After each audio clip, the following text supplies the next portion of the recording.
Impact segment tonight, attacking Dr. Ben Carson. CBS News poll released yesterday has Dr. Carson at 21%. In second place, GOP sweepstakes behind Donald Trump, who has 27%. Maybe that's why the far left continues to hammer the doctor.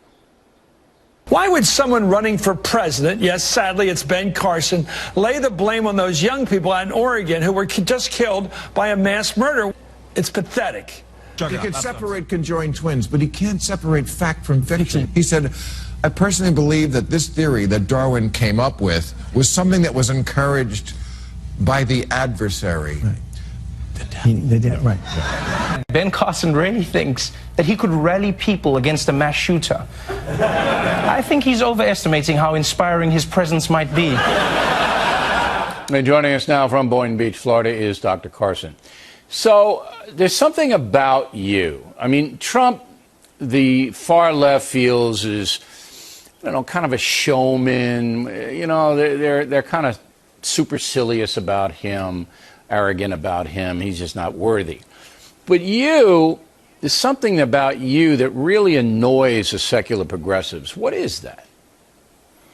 Well, I think it's the fact that I simply won't submit to their nonsense and do things the way that they think they should be done. And I will not talk the way that they think I should talk and embrace the ideals that they think should be embraced. How dare someone like me actually think for themselves? And, it was interesting. Yesterday I was at a book signing in Tennessee, and we were having a little press conference, and one of the people said, are the controversial things that you're saying hurting you? And I said, well, first of all, they're only controversial to you, the left-wing media, because you take them out of context and you try to reinterpret them. I said, do you think they're controversial to look around you? I said, there's 2,000 people here coming to have their book signed. Do you think it's controversial to them?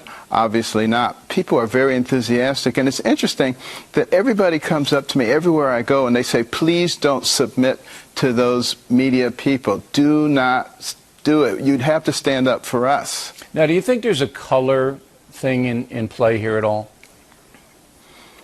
Well, I think in the sense that the left wing does have standard practice for black people, and you're not supposed to wander away from that, or you're an Uncle Tom, you're a traitor, you're all kinds of names that they call you.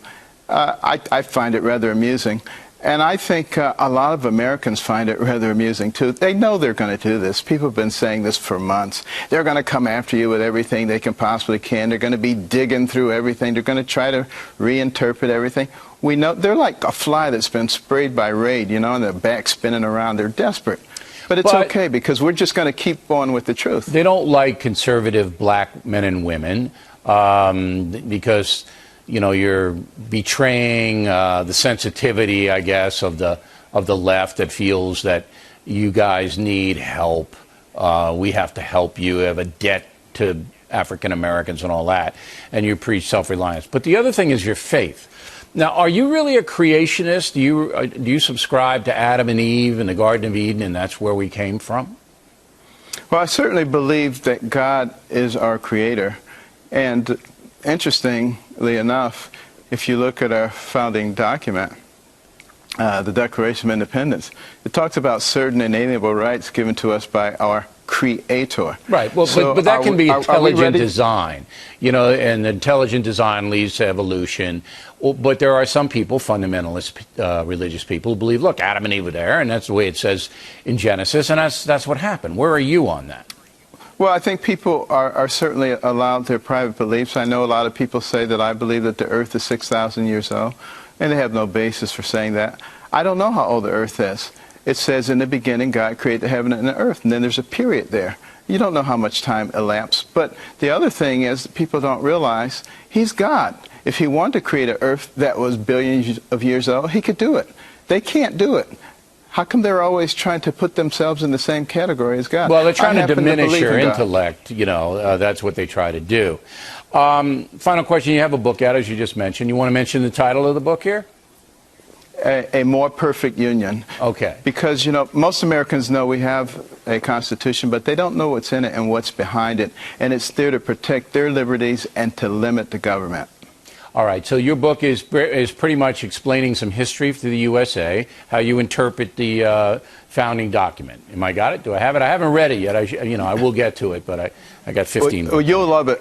You'll love it, Bill, because it's the kind of thing you write about. I just want to briefly, Carson and I, we think alike in a lot of different ways. When you mentioned that you would have rushed the gunmen, I said, yeah, didn't they do that on 9/11 in the plane that crashed in Pennsylvania? Yes, they did. Exactly. When you mentioned that the Nazis seized guns, one of their first policies were to get guns off the street, it's exactly true. The Warsaw Ghetto showed that Jews in Warsaw who were armed could hold off the Nazis, and if everybody had that, then the Nazis would have had a lot more trouble doing what they did. So there's a lot of things that you say that I understand. And then I see a guy like Chris Matthews say, oh, yeah, you're diminishing those people in Oregon. I know you would never do that. And I go, is Matthews lying? Because he must know you enough to know you would never do that. But he's really he knows that. He's grandstanding to his crew. Of course he is. Right. That's what they do. That's what they do. People know that. All right, Don't Doc, worry about it. Good luck with the book, and you're welcome anytime.